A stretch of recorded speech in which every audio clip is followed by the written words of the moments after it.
Chapter 1. See how easy that was?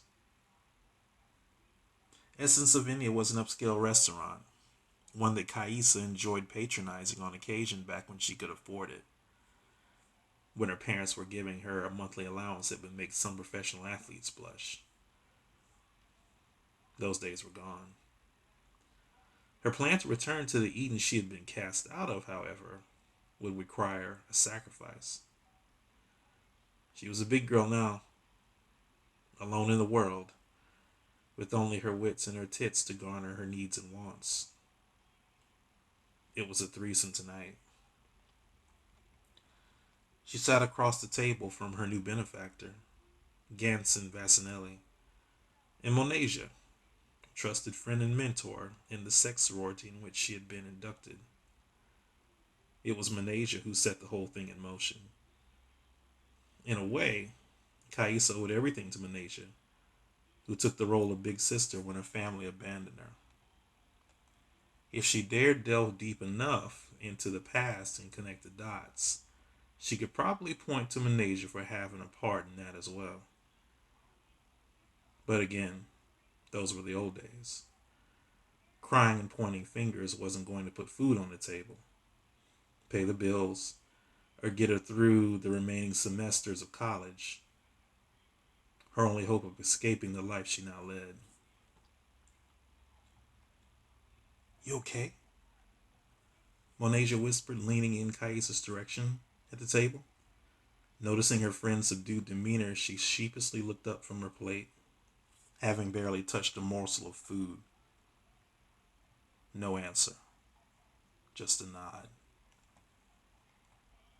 Kaisa was nervous, having second, third, and fourth thoughts. But she had to continuously remind herself of why she was there. The bottom line was that she needed the money. She had no choice. What was she going to do? Fill out an application to work the drive through at Taco Bell? Taking orders and dealing with attitudes for peanuts? It would take forever for her to earn the pay for the shoes she was wearing, much less pay for the necessities of light, heat, and food. Fuck that, she thought.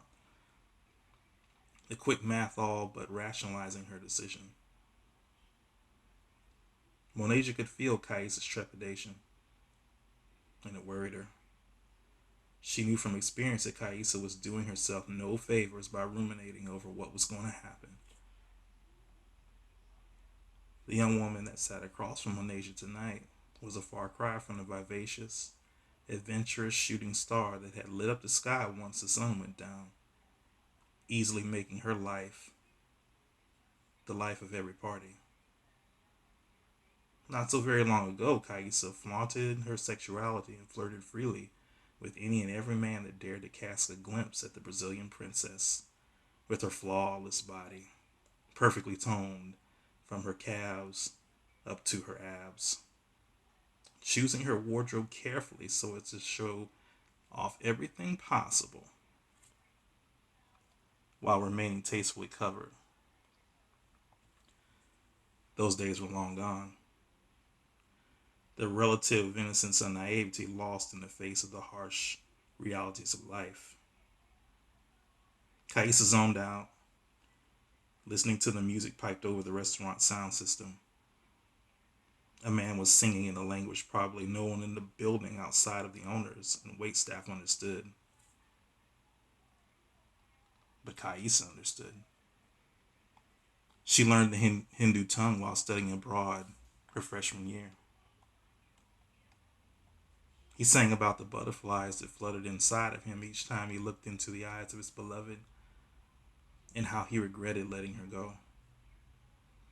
The melody stuck in her head long after the song was done, causing her to hum it over and over again under her breath, soothing her soul and calming the kettle drum beating of her heart. She wore a cream colored blue summer dress that ran just below her knee with a low neckline, hugging her body as if it were another layer of skin.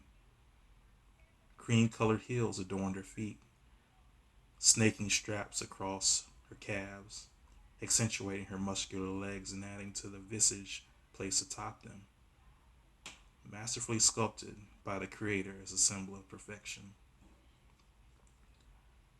Over there, third table to the left, the bald guy, Manesia nudged Ganson. With a sigh, Ganson slowly rose from his seat and made his way over to the man Monasia identified. He and his friend looked up as the stranger approached them. "Good evening, gentlemen," Ganson introduced himself without giving his name. "I noticed you looking at my friend over there. I don't know what you're talking about." "What do you mean? I saw you glance over at her at least 4 times in the last 10 minutes. Look, I don't want any trouble. And I'm not here to cause any. I just noticed you looking at her, and I thought you'd like to come over and meet her." Perplexed, the man stared at Ganson silently, trying to figure out his angle. Hmm, maybe I was mistaken. Perhaps your friend over there is more of a man than you are. How about it, buddy? You want to meet my friend?